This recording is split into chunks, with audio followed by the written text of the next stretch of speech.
Hello!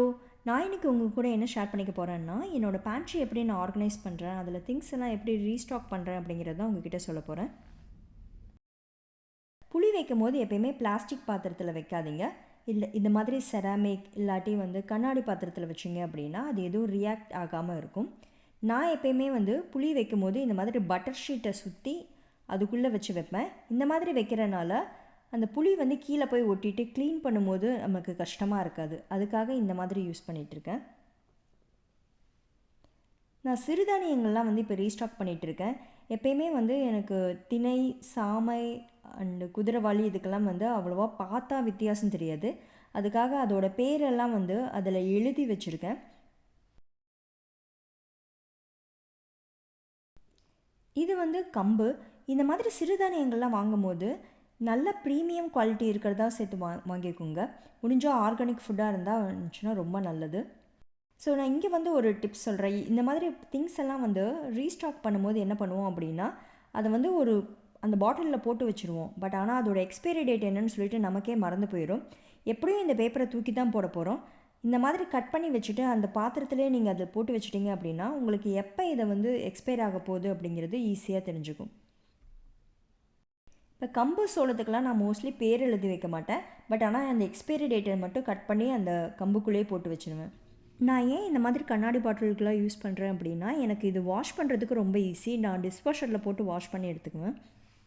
இந்த box நான் ஐக்கியாவில் தான் பர்ச்சேஸ் பண்ணேன். இது குக்கி பாக்ஸ் அப்படின்னு சொல்லுவாங்க. இங்கே குக்கீஸ், பிஸ்கட் எல்லாம் வைக்கிறதுக்காக யூஸ் பண்ணுவாங்க. நான் இது நட்ஸை ரீஃபில் பண்ணுறதுக்காக யூஸ் பண்ணியிருக்கேன். இப்போ இந்த பாதாம், பிஸ்தா இதெல்லாமே ஹோல்சேலில் தான் மொத்தமாக வாங்கிக்குவேன். இந்த பாக்ஸில் ஃபில் பண்ணிவிட்டு மிச்சத்தை ஃப்ரீசரில் எடுத்து வச்சுருவேன். அப்போ அதோட ஃப்ரெஷ்னஸ் குறையாமல் இருக்கும்.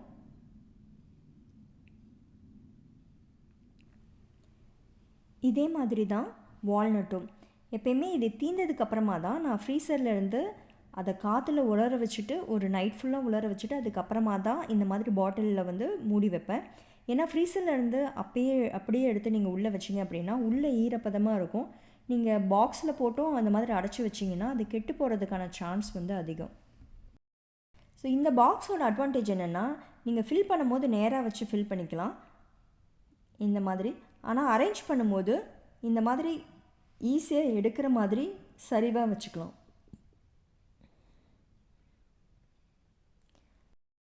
ஸோ நான் இங்கே ஒரு சின்ன வேக்யூம் கிளீனர் யூஸ் பண்ணுறேன். யூஸ்வலாக இது காரெல்லாம் க்ளீன் பண்ணுறதுக்கு இன்டீரியர்லாம் க்ளீன் பண்ணுறதுக்காக வச்சுக்குவாங்க. நான் இதை பேண்ட்ரி க்ளீன் பண்ணுறதுக்கு ரொம்ப யூஸ்ஃபுல்லாக இருக்குது. ஏன்னா இந்த நட்ஸ் எல்லாம் எடுக்கும்போது கண்டிப்பாக அதோட மூடியை திறந்து எடுக்கும்போது கீழே சிந்தும். அந்த இடம் கொஞ்சம் டர்ட்டியாக தான் இருக்கும். அதுக்கு இந்த மாதிரி அரேஞ்ச் பண்ணும்போது க்ளீன் பண்ணிட்டு வச்சோம் அப்படின்னா ஈஸியாக நம்ம எடுத்துக்கலாம். இந்த வேக்யூம் கிளீனரை நான் அமேசானில் தான் பர்ச்சேஸ் பண்ணேன். உங்களுக்கு தேவைன்னா இந்த லிங்க் டிஸ்கிரிப்ஷனில் இருக்குது. ஸோ இந்த வேக்யூம் கிளீனர் எந்த அளவுக்கு யூஸ்ஃபுல்லாக இருக்குன்னா, இப்போ என்னோடய ஆனியன் பேஸ்கெட்டை பார்த்தீங்க அப்படின்னா இது ஒரு கூடை மாதிரி இருக்குது. ஸோ இதெல்லாம் துணியை வச்சு எடுக்கணும் அப்படின்னா ரொம்ப கஷ்டமாக இருக்கும். இப்போ இந்த வேக்யூம் கிளீனர் பாருங்கள், இட்ஸ் லைக் சின்ன வேக்யூம் கிளீனர் தான். இது எல்லா இடத்தையும் க்ளீனாக எடுத்துருச்சு. இப்போ இதில் திருப்பி ஆனியன் எடுத்து வச்சுக்கலாம். இப்போ நான் ஓரளவுக்கு இதெல்லாம் அரேஞ்ச் பண்ணிட்டேன். உங்ககிட்ட ஒரு சின்ன மினி டூர் மாதிரி காமிச்சிடுறேன். இதில் ஒரு சின்ன சாமி படம் வச்சுருக்கேன். இப்போ சிறுதானியம் அந்த மசாலா எல்லாமே இந்த இடத்துல வச்சிட்ருக்கேன்.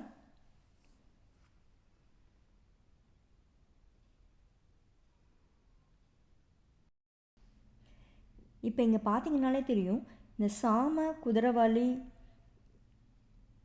திணை இதெல்லாமே கலர் மட்டும்தான் டிஃப்ரெண்ட்டாக இருக்குது. சில பிராண்டை பார்த்தீங்கன்னா கலர் கூட ஒரே மாதிரியே இருக்கும்.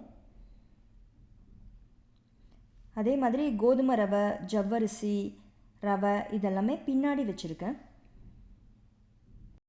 இது ப்ரூ காஃபிக்காக கொடுத்த பாட்டில். இது கண்ணாடி பாட்டிலுங்கிறதுனால நான் ரீயூஸ் பண்ணிகிட்டு இருக்கேன். ஸோ இந்த மாதிரி டிரான்ஸ்பரண்ட்டான பாத்திரங்களில் வைக்கும்போது நமக்கு அது கம்மியாக இருக்கும் போதே தெரியும். அந்த நேரம் மட்டும் நம்ம பர்ச்சேஸ் பண்ணிக்கிட்டால் போதும். தேவையில்லாமல் முன்னாடியே வாங்கி வச்சு அதை எக்ஸ்பைர் ஆகிற வரைக்கும் வேஸ்ட் பண்ண வேணாம்.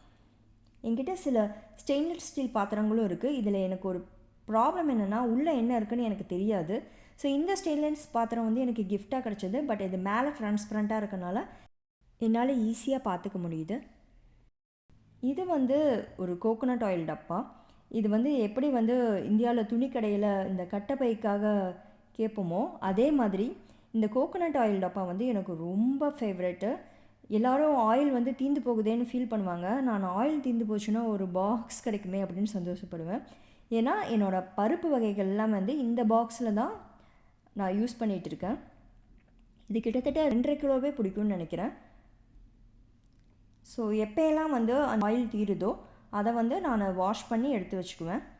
ஸோ இந்த மாதிரி ஜங்க் ஃபுட்டெல்லாம் வந்து மேலே வச்சுருப்பேன், பசங்களுக்கு கைக்கு எட்டாத மாதிரி. இந்த மாதிரி ஆரோக்கியமான ஃபுட் எல்லாமே வந்து கைக்கு எட்டுற மாதிரி ஒரு 3வது செல்ஃப்லே அந்த மாதிரி வச்சுருப்பேன்.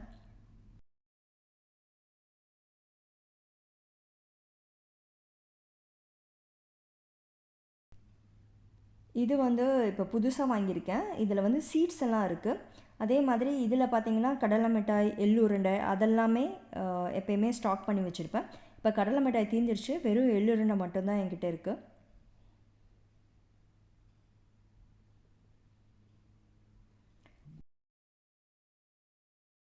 கீழே பார்த்தீங்கன்னா கோதுமை மாவு, மைதா மாவு, அரிசி வகைகள்லாம் இதில் வச்சுருப்பேன்.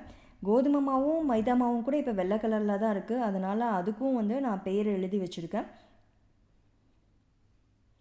இந்த ரைஸ் டப்பா வந்து நான் ஆன்லைனில் வாங்கினேன். கிட்டத்தட்ட 2 வருஷமாக யூஸ் பண்ணிகிட்டு இருக்கேன். இதை பார்த்தீங்கன்னா அரிசி வந்து நம்ம டெய்லியும் எடுக்கக்கூடிய ஒரு பொருள். அப்போ வந்து டப்பாவை எடுத்து அதை 4 பக்கமும் திருப்பிலாம் எடுக்கிறது கஷ்டமாக இருக்கும். இதில் பார்த்தீங்கன்னா காத்தோட்டமாக இருக்கணுங்கிறதுக்காக சின்ன சின்ன ஹோல் கூட வச்சுருக்காங்க. ஈஸியாக ஓப்பன் பண்ணி அரிசி எடுத்துக்கலாம். அதே மாதிரி எனக்கு ரொம்ப பிடிச்ச விஷயம் வந்து கேக் பண்ணுறது. அதுக்கான பேக்கரி ஐட்டம்ஸ் எல்லாமே வந்து இங்கே வச்சுருக்கேன். கீழே இருக்க பாக்ஸில் பார்த்தீங்கன்னா இந்த வத்தல், வடகம், மோர் மிளகா, அப்பளம் இந்த மாதிரி ஃப்ரைஸ் ஐட்டம்ஸ்லாம் இந்த பாக்ஸில் போட்டு வச்சுருக்கேன்.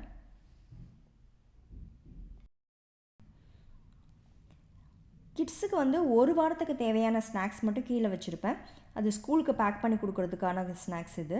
கீழே வந்து பூஜை பாத்திரங்கள், அப்புறம் எக்ஸ்ட்ரா இருக்க ஸ்டாக் எல்லாமே வந்து கீழே வச்சுருப்பேன்.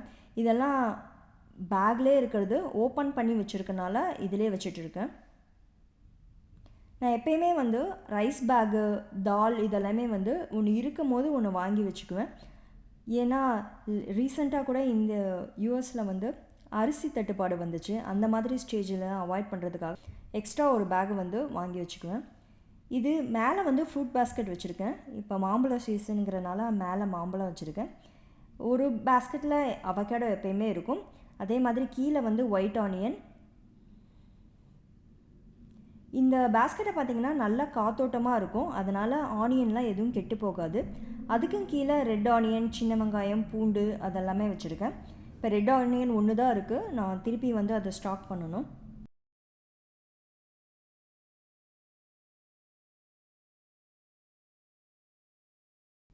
ஸோ இதுக்கு மேலே பார்த்தீங்கன்னா இந்த நூடுல்ஸ், பாஸ்தா அந்த மாதிரி ஐட்டம்ஸ்லாம் இங்கே வச்சுருப்பேன்.